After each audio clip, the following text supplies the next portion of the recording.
అయితే కీరవాణి గారు మెలోడీ బాగా కొడతారు, బీట్ అంతగా కొంచెం స్లోగా ఉంటుందనే పేరు నాకు ఎందుకు వచ్చిందో నాకు తెలియట్లేదండి. What is this?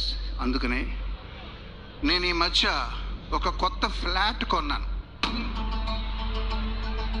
ఫ్లాట్ అంటే హైదరాబాద్లోనో వైజాగ్లోనో కాదు, సిమెంట్తో చేసింది అసలే కాదు. మహేష్ బాబు ఫ్యాన్స్ అయిన మీ అందరి హృదయాల్లో పర్మనెంట్గా ఉండిపోవడానికి మీ గుండెల్లోనే ఒక కొత్త ఫ్లాట్ కొన్నా.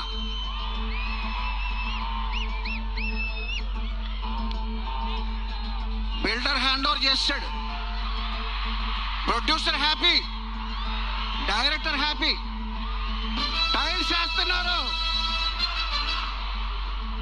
మెలోడీ నాదే, బీటు నాదే. 2027 సమ్మర్ కే గృహ ప్రవేశం. See you there.